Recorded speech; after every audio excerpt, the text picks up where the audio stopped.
Here is part 2 of War Day 740 with Alexei Arestovich.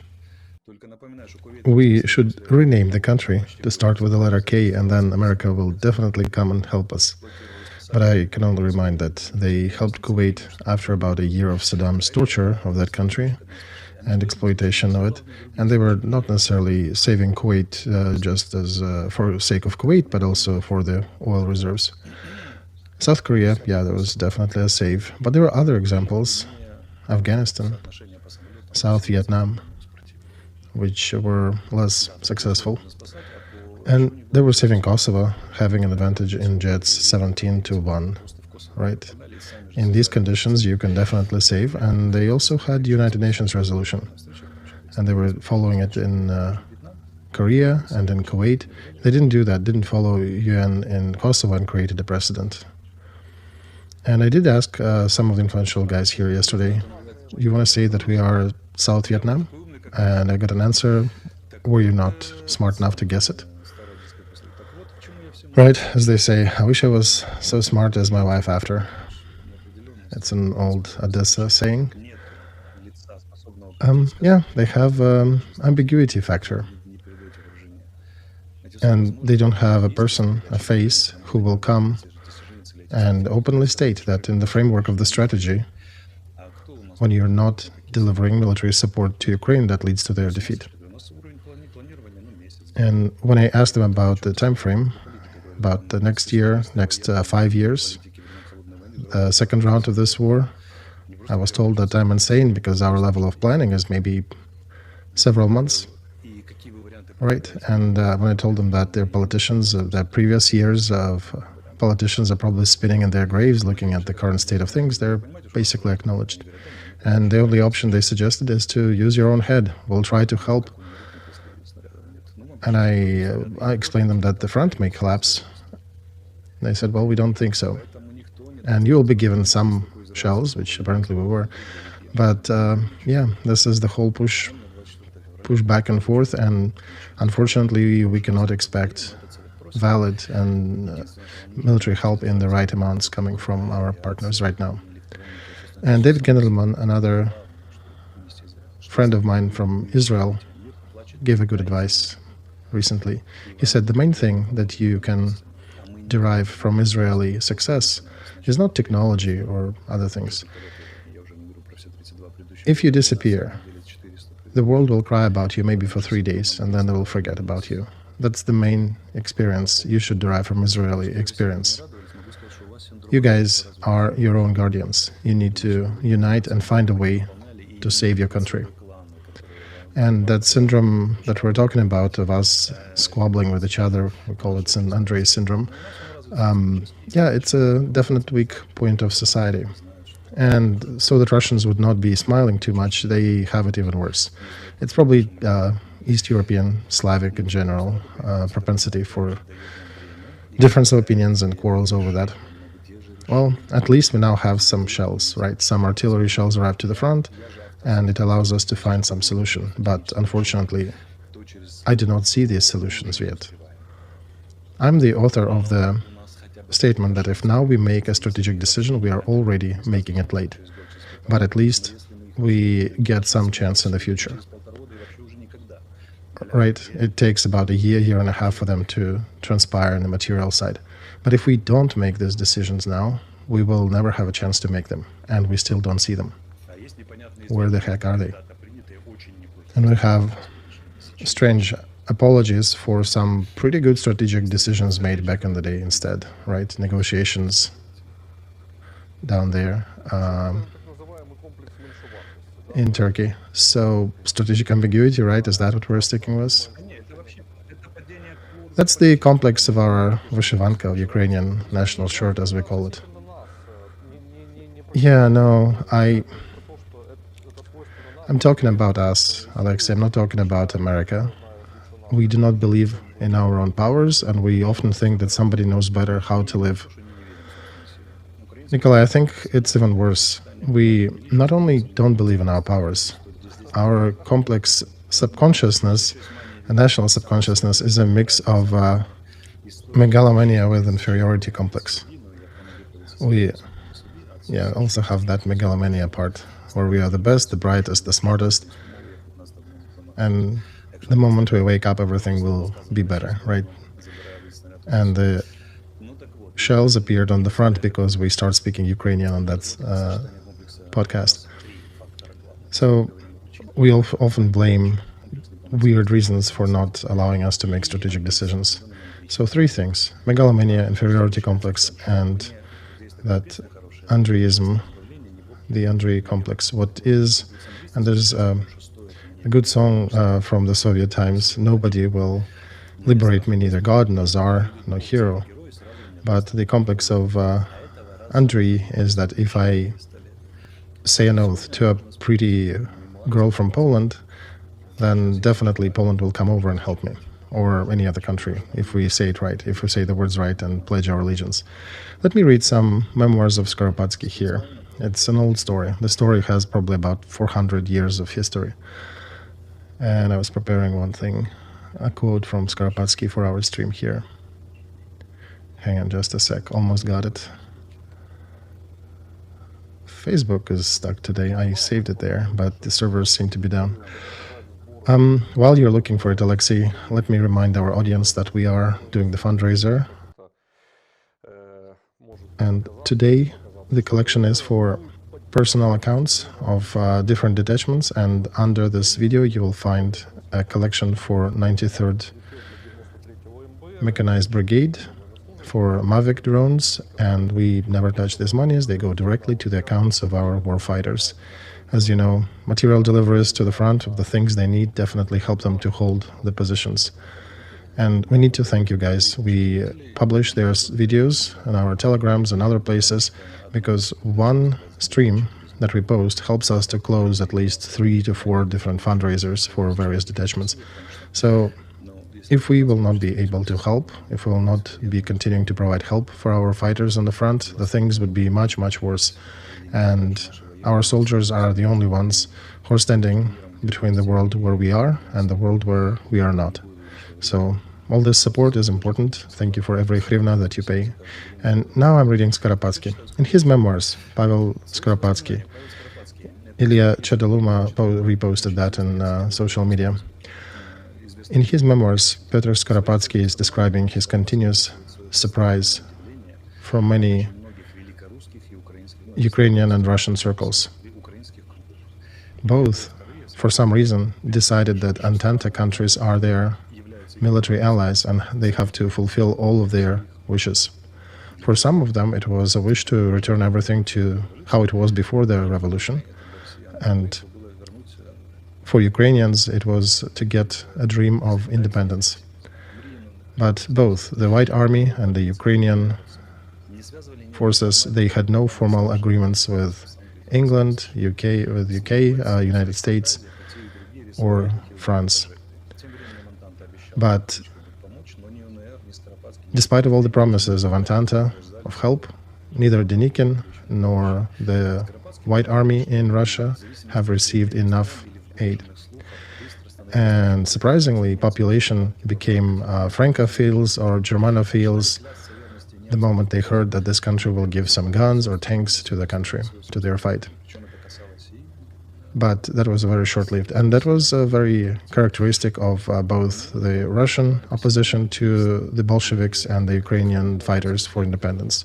So that's the symptom of Andriy that we're discussing, except for the difference, and actually didn't change much between Ukraine and Russia either. We are relying on France, Germany, UK and US, and they in Russia relied on China and Iran.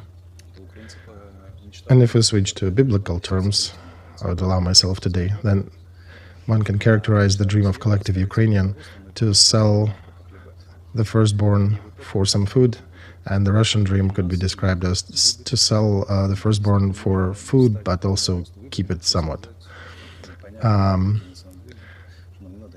So that's the problem. It doesn't allow us to stand in the full height and to not bow to anybody and understand that it's all on us. This war is a war of dignity, kind of that revolution of dignity, but it's the same thing about returning to acknowledgement who we are and what we can do. If you're not against, Alexei, let's finish the story with Eric Prince and his statements. The head of Blackwater. I think he's an important figure who is involved in the system of decision-making in the United States, who is privy to its nuances, and who services United States military goals as an expert.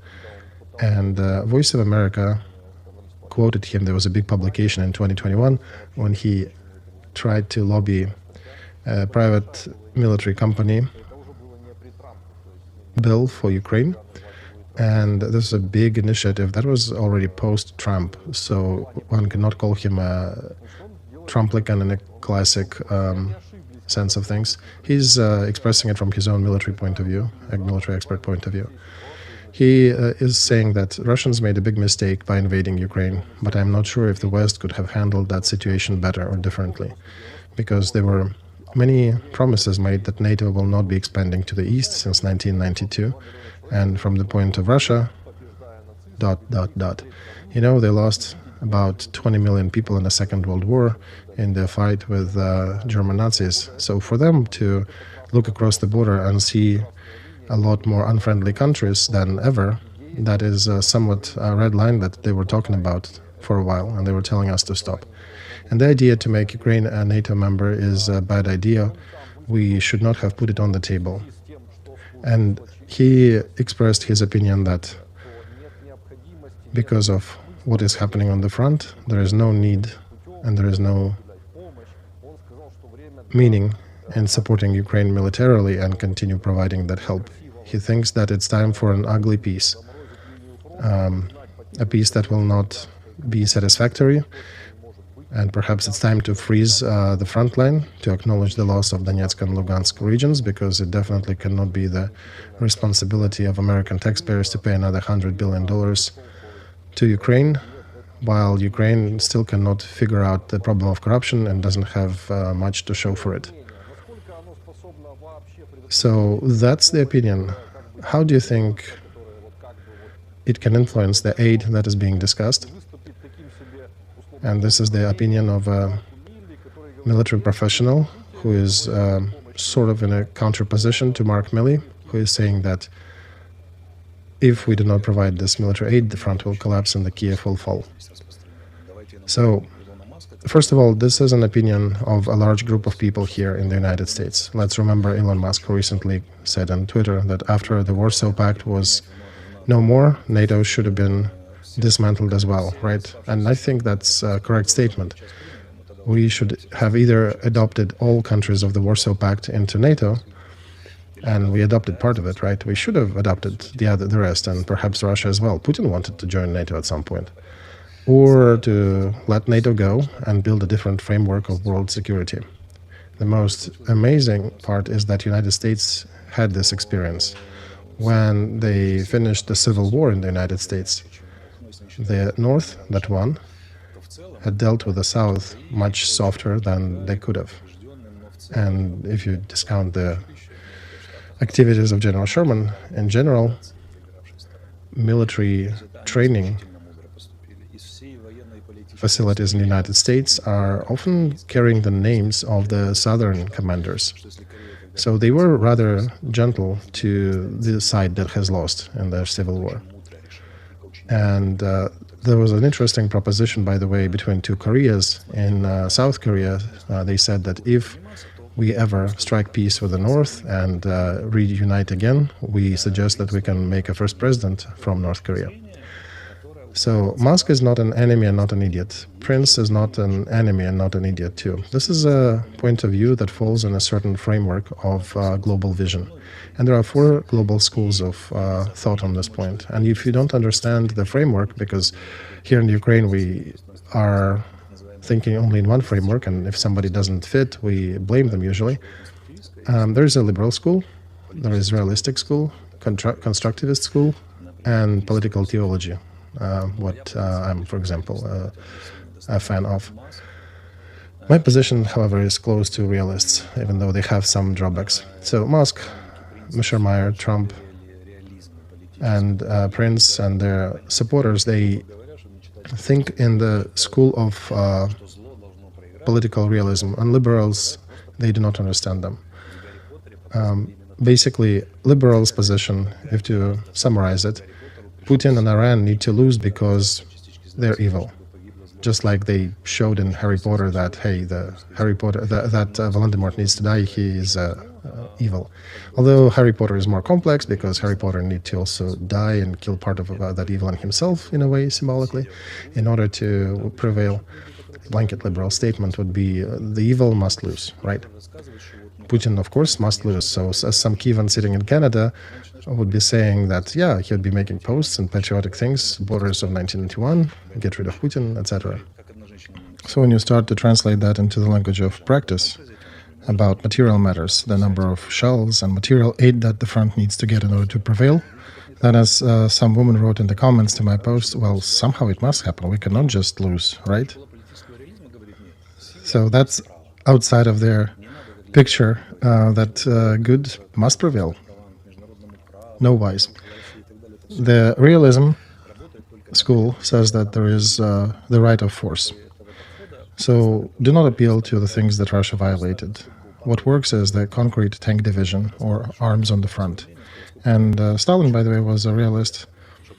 That was his question. The culmination of this approach was how many divisions does the Roman Pope have? And frankly, you can quote this question in different ways because although Pope doesn't have any military divisions, he still has kings bowing to him.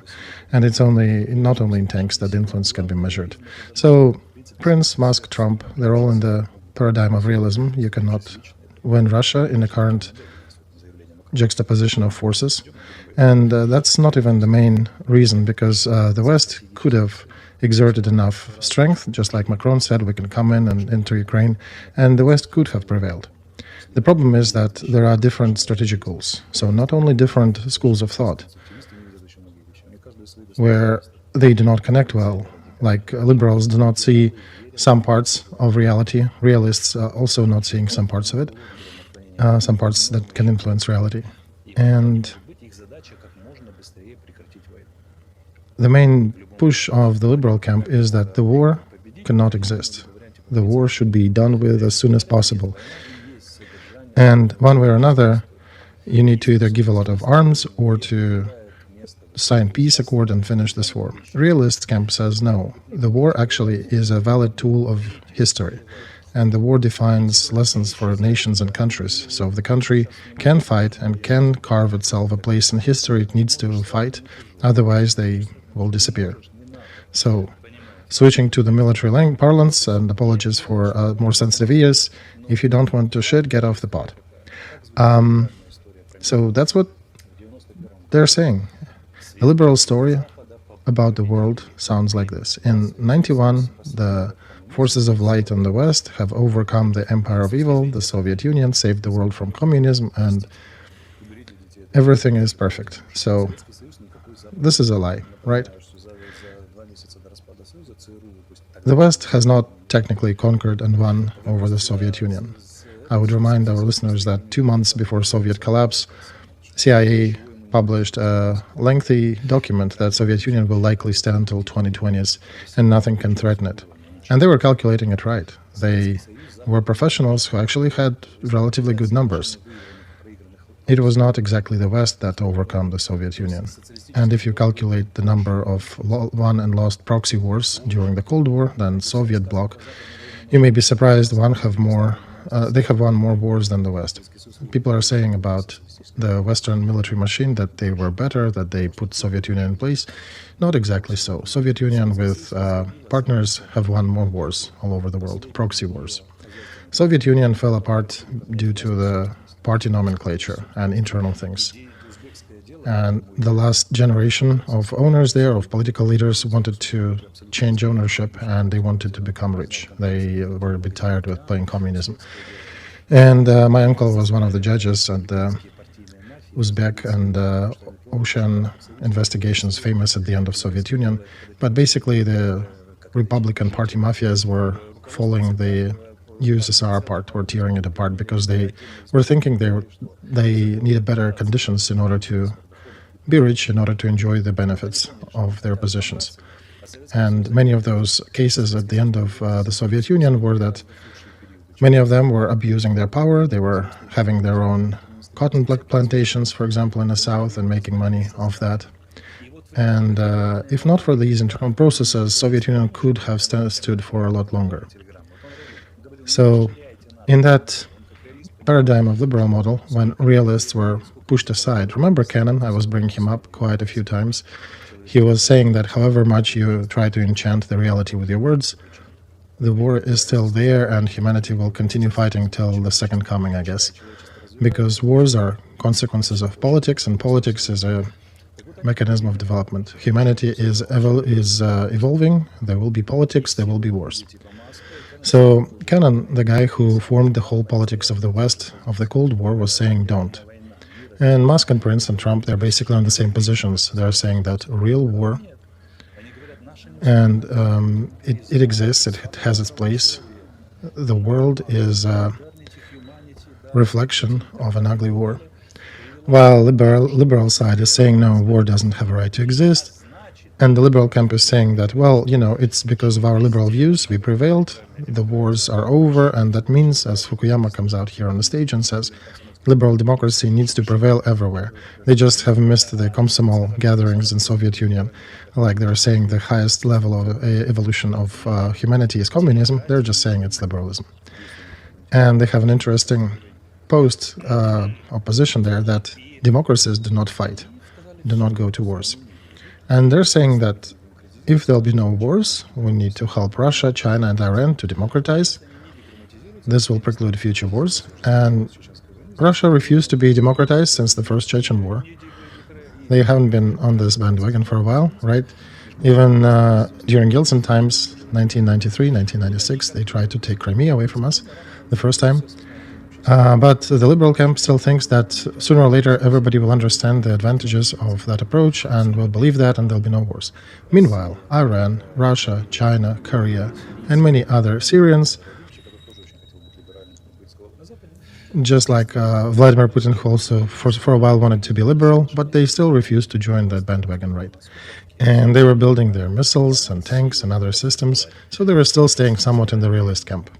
Zones of influence and interests, this is the vocabulary of realism.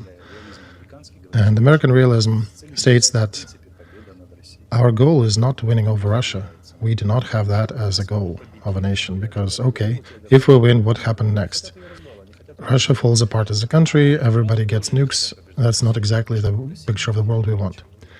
And liberals also don't want to win over Russia. They want the human rights to win in Russia. They want Russia to become liberal and to respect human rights and be one of the fold with Europe. And they also want that for Iran and Hussites and everybody. So in the West, we deal with two schools, liberal and realistic. None of them brings any goods for Ukraine in this war. Both are talking about limiting aid to Ukraine and stopping this war one way or another. But our main luck, you know what it is? Do we still have any after that speech, Alexei? Yeah, we do have a bit. Well, we are lucky that Putin is realist. Whatever our liberals are saying, Putin doesn't want to conquer the whole Ukraine all the way up to Lvov. In Russia, there is enough group. There are forces, first of all, army, their military, and some of the right-leaning patriots there. They want to capture the whole Ukraine. And they're saying, yeah, the borders of 91 are great, except for the borders of the 23rd of August, of the borders of USSR. But Putin is still suggesting to strike a peace deal. Give us 4 regions and Crimea, and the rest you can exist, right? Just be neutral. Because he is also a member of that realist camp worldview. And realism does not imply strategic defeat of the enemy, or destruction, utter destruction of the enemy.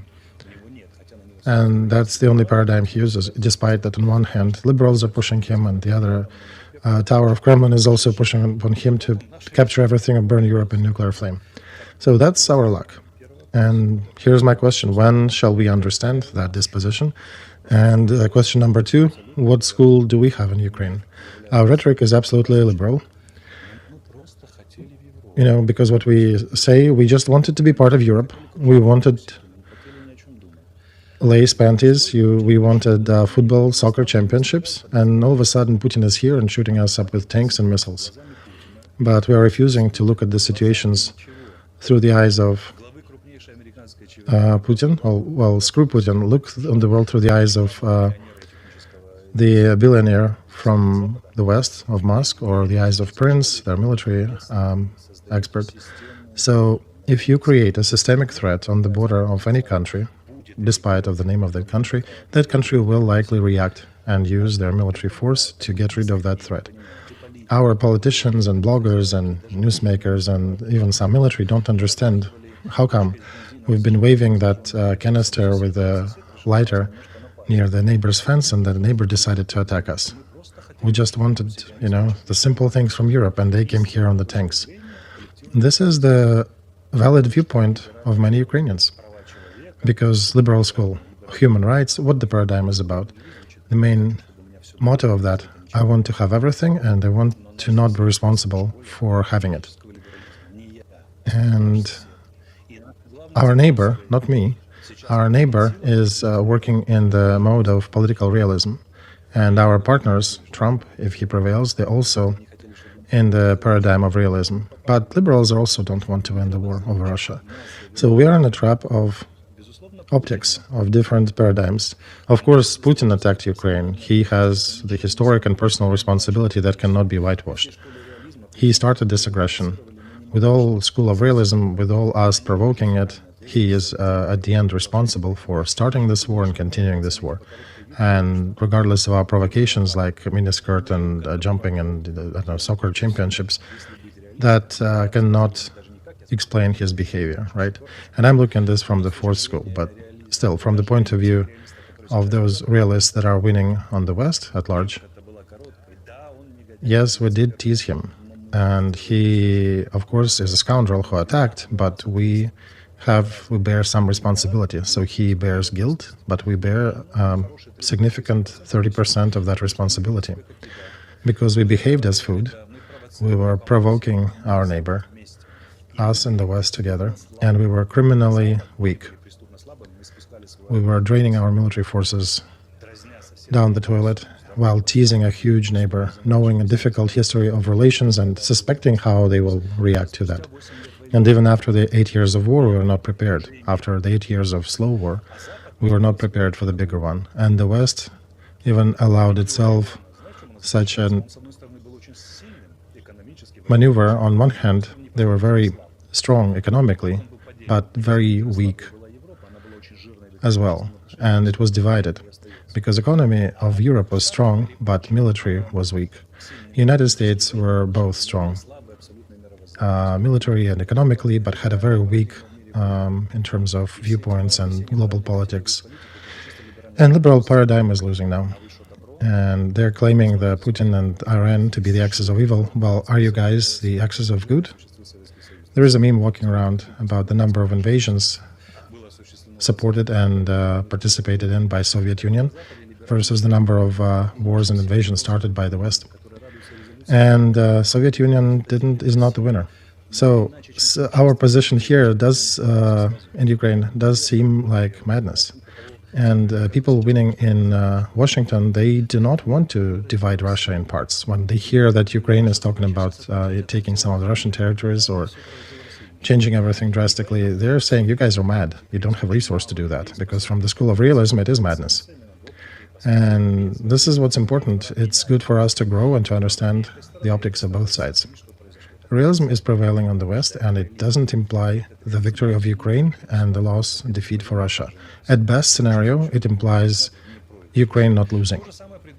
Same thing about liberalism. They also do not imply utter loss for Russia. At best, not losing for Ukraine.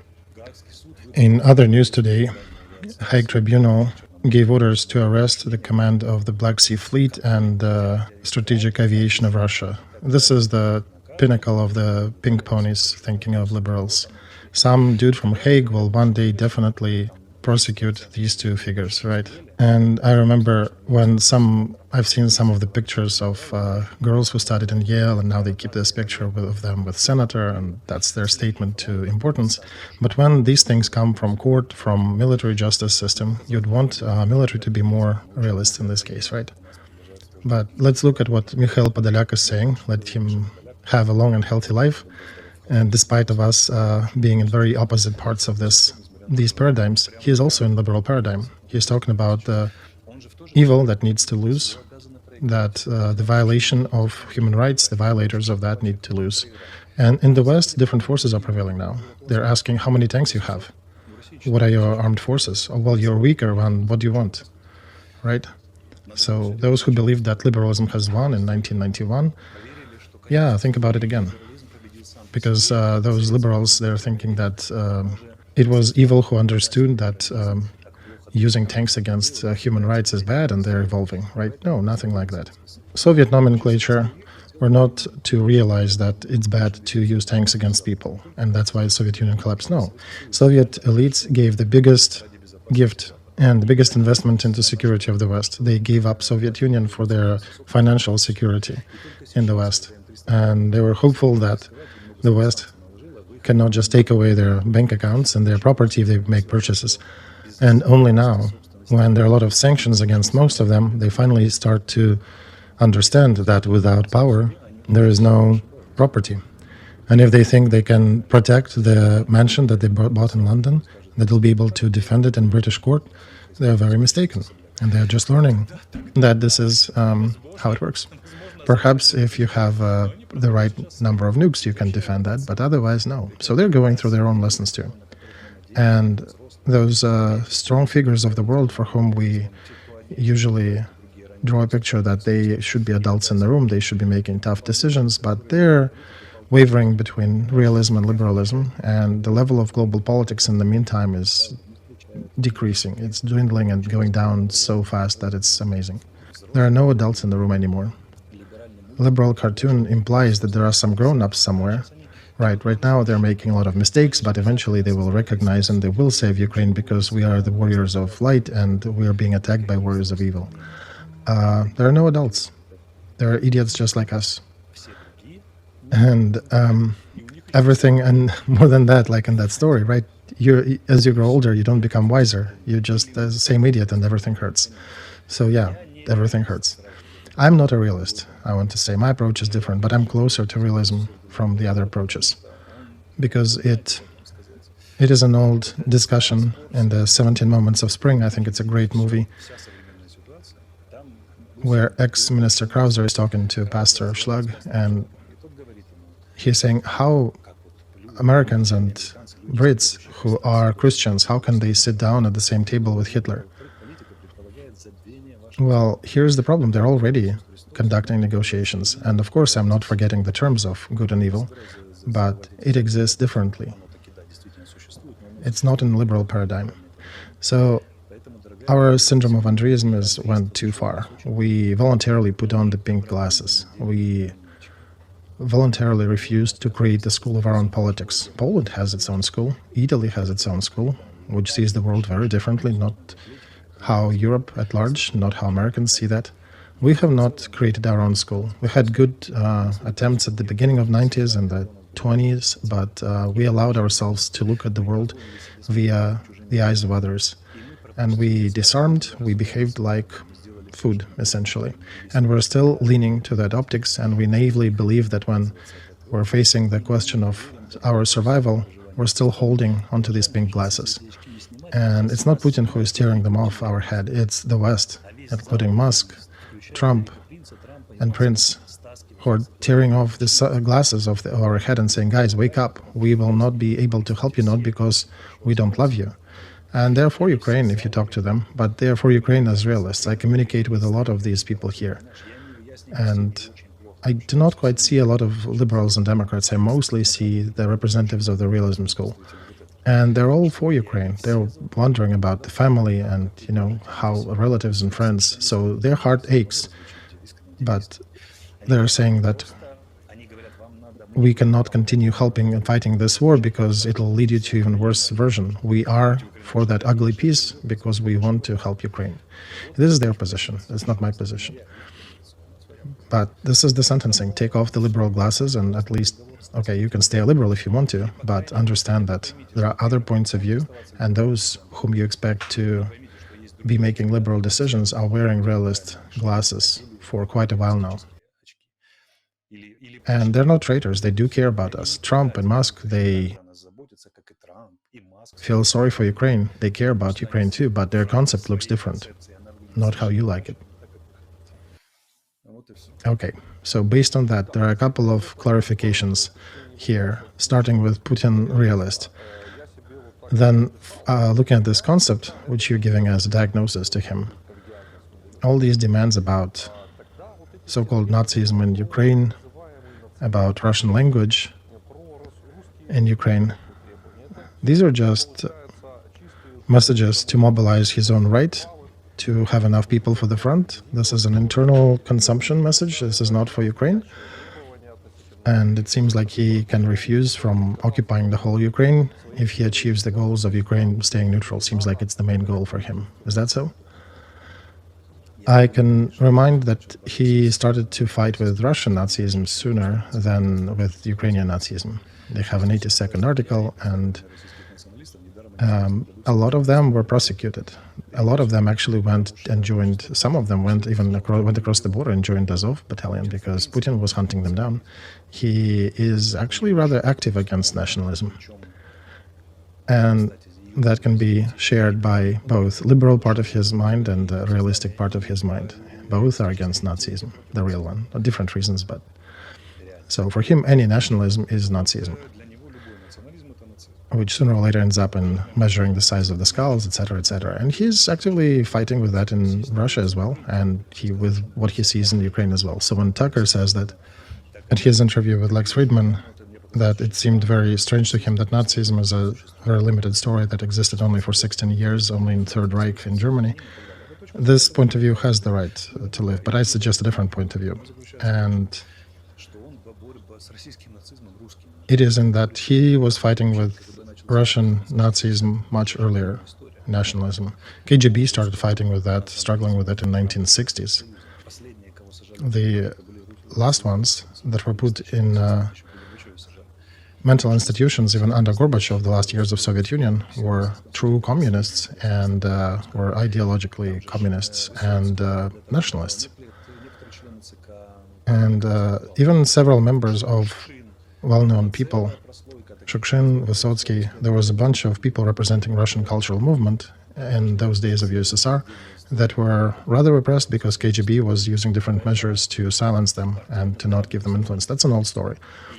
And likewise, Putin is not fighting exclusively with Ukrainian nationalism. He is fighting with the same nationalism in Russia, with just as strong and stern measures. And that's why there is an interesting friendship between Ukrainian and Russian nationalisms. Ilya Bogdanov, the officer of FSB who switched to Ukraine, hi to him, he's a Russian nationalist. Back then, that was his platform, what he declared. He is a FSB officer who moved to Ukraine because FSB was prosecuting Russian nationalists, or Slavic nationalists that he pictures himself. So this is not exactly for the birds. This is his real position and his belief. And that's what I think people don't understand, having watched his interview, and they laugh at it. This is a little schizophrenic. When on the liberal side, they push two images of Putin. On one hand, he is the darkest demon and the darkest overlord who is threatening the whole world to destroy it. And on the other hand, he is an old senile grandpa who is talking weird fairy tales about his historical ownerships. And the problem of such approach is not that it's schizophrenia, but that these two images of Putin require two different strategies and different behaviors. So, because if you consider that he is a dark overlord, then it's one strategy, and if he is a funny grandpa, then it's a different one. And they cannot pick the strategy. Their butt is about to be torn apart between two chairs, but they still have not made a decision. So that's my thesis about Putin. He can be telling 100 times more funny tales, but he's ready to send people to die for that. And that's when ideas become material forces, when they affect our lives, when people are ready to die for it and to kill for it. Because we're, by the way, telling these stories about funny senile Gramps sitting under his missiles in our bomb shelters, right?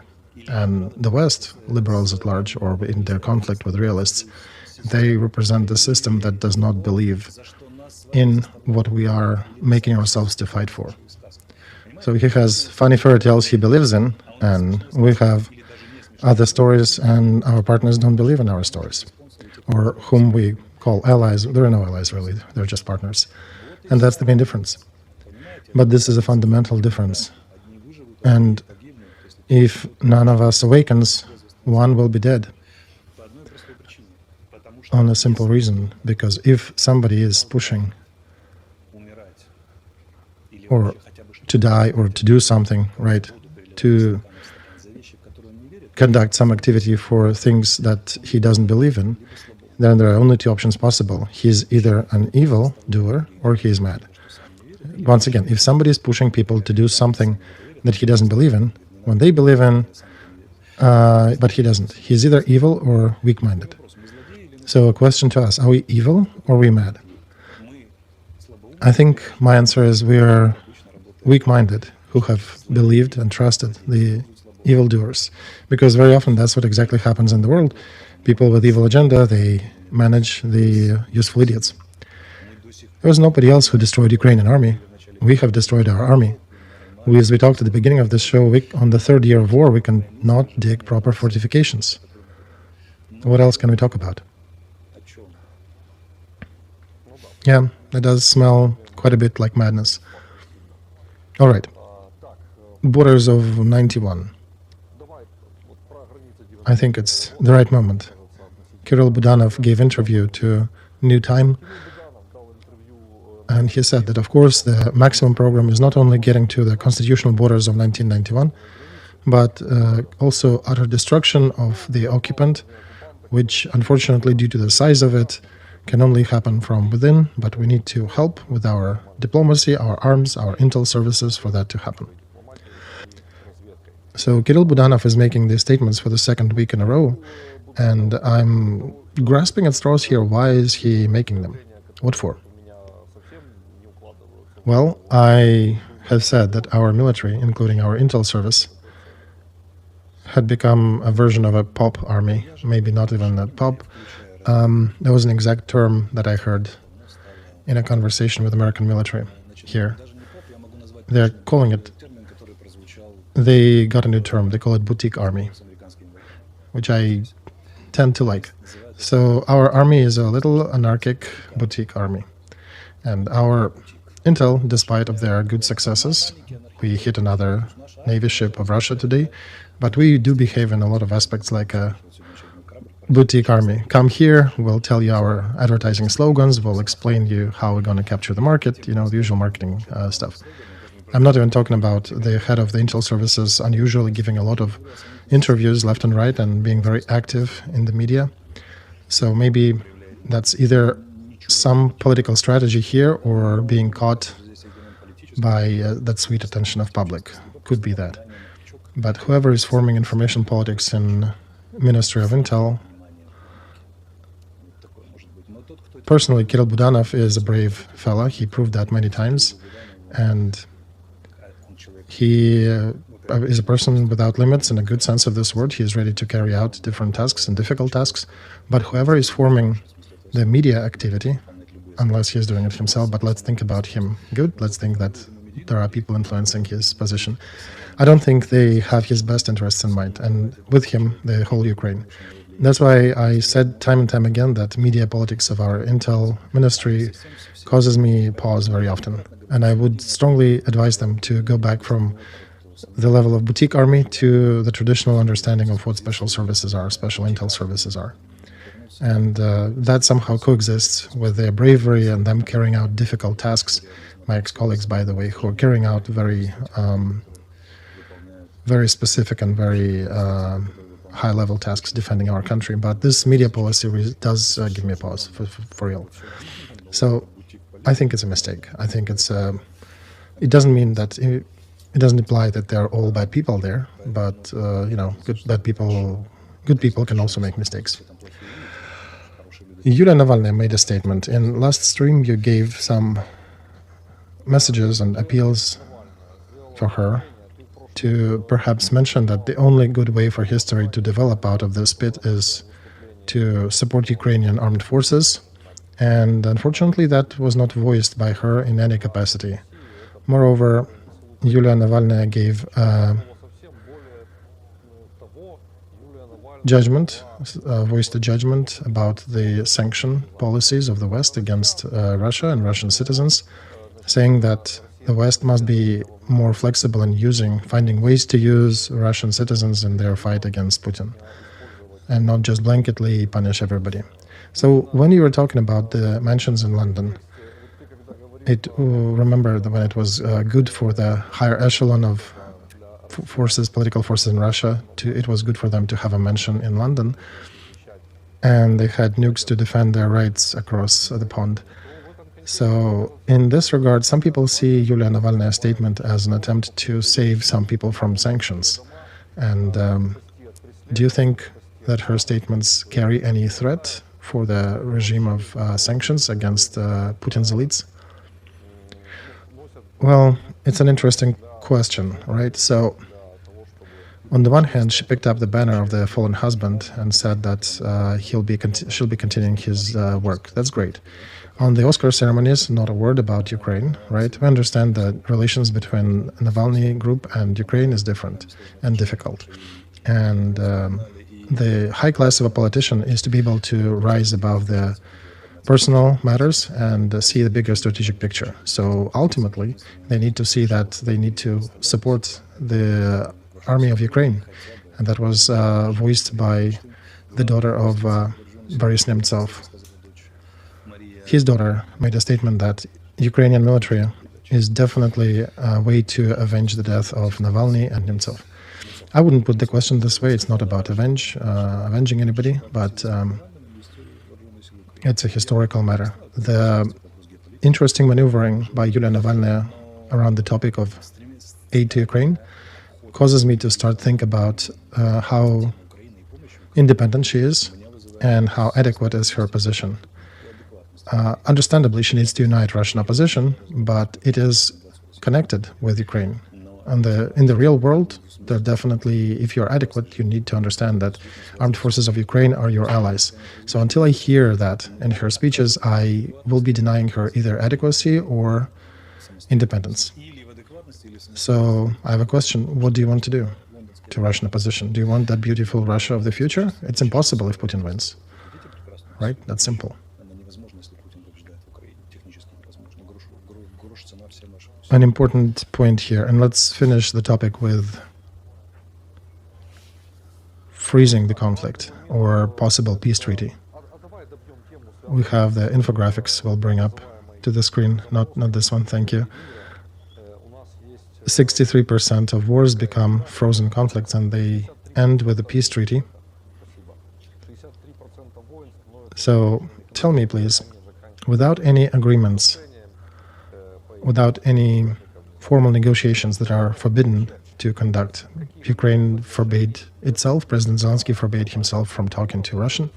Yes, there is that peace formula, that complex construct, but still, do you see that there could be a decision made by both countries to freeze it and to cease fire and stop fighting along the front?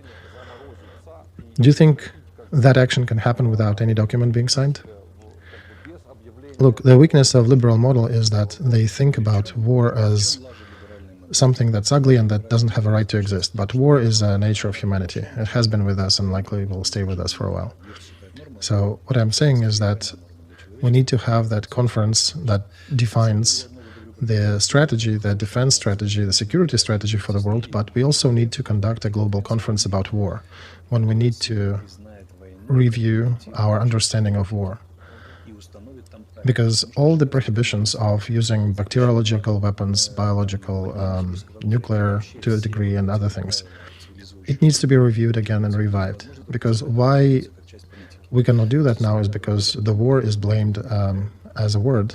Everybody who declares a war becomes an aggressor. So every country invents different names: anti-terrorist operation, special military operation, joint forces operation. And the problem is that now we have a large-scale war. And for a large-scale war, you need a lot of people. You can only get big masses of people to defend your country when it's a global understanding with your nation that this is a people's war.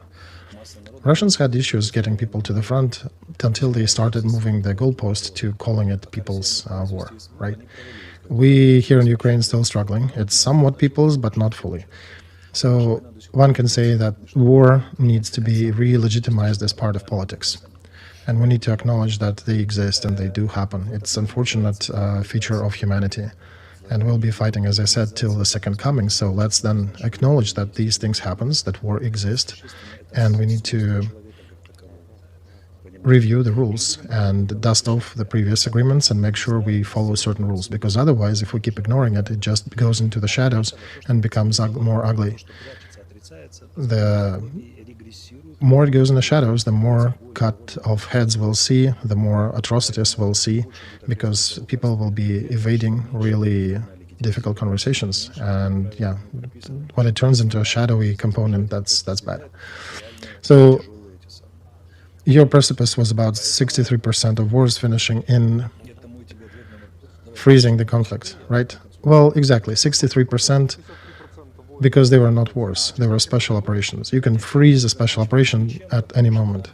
Russians changed their goals of this conflict probably 70 times during the time of this conflict, re-clarifying them again and again. And war is an obvious thing. War is taking of Berlin, right? It's either a capitulation of your enemy or a truce and a peace treaty. You cannot freeze it. Special operation can be abandoned and frozen and cancelled, but war, you either sign a peace accord or you win by taking the enemy's capital. And only with an overwhelming advantage, which none of the sides has in this Ukrainian-Russian war, it can end with a capitulation of one side. So it can be frozen, right? It will not be beneficial for Ukraine, sure, but we do not believe in that, right?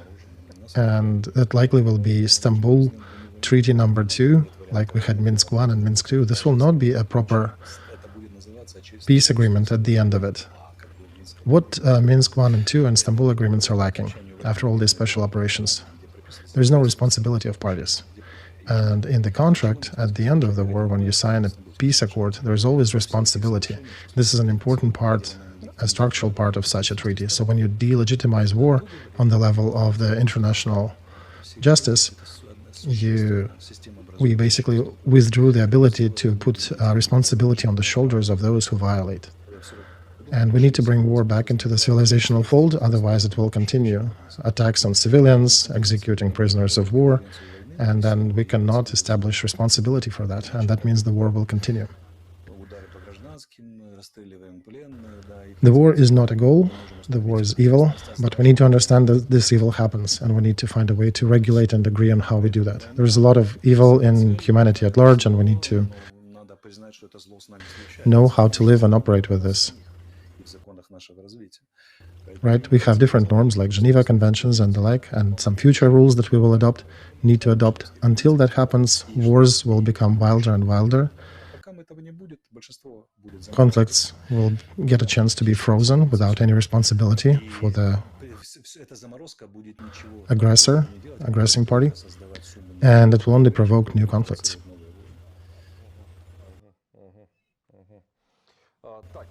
All right, there was also a reaction during this week about our, and first of all, your advice about Maidan 3 and legitimacy of the whole complex question of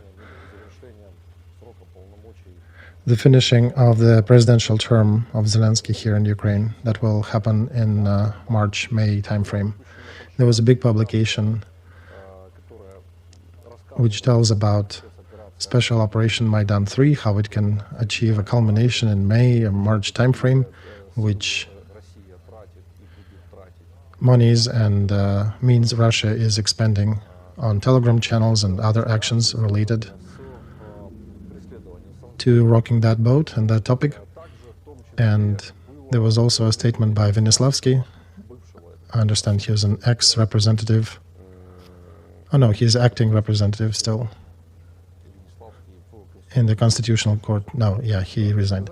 So he said that there will not be a matter for Constitutional Court. There were some explanations, and they created a more voluminous answer in regards to illegitimacy of our president comes May. So do you think there should be a request, a constitutional request to the Constitutional Court and clarification of that position? Same story, Nikolai, as with Istanbul agreements. The office is apologizing again. Why are you apologizing?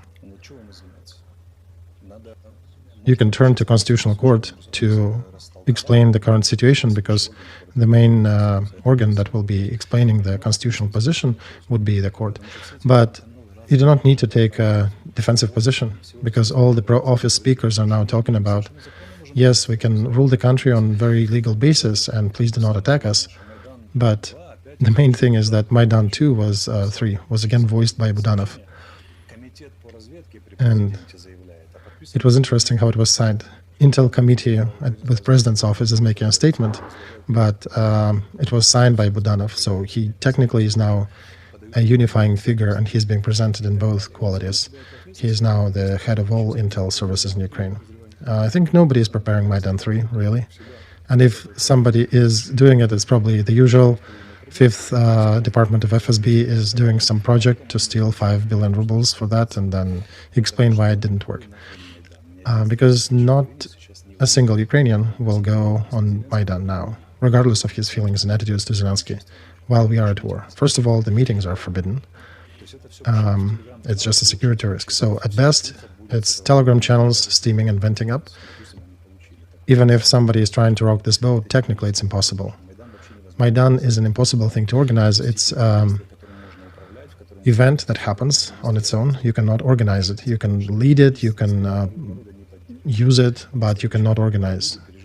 You and me, having survived through 2 Maidans, regardless of how much you try, you cannot create one artificially.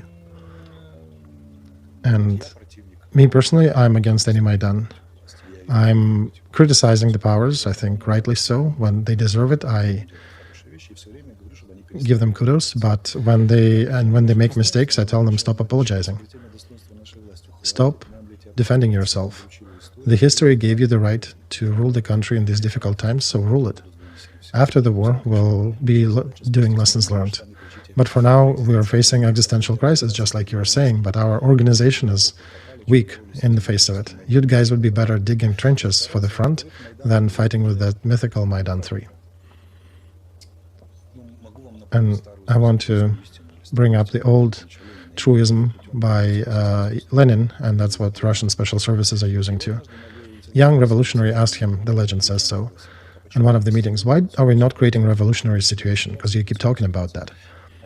And Lenin looked at him and said, young man, you need to be a complete idiot to hope to create a revolutionary situation. It's the history that creates it. We cannot do that. No organization or human has the power to do it, to create it.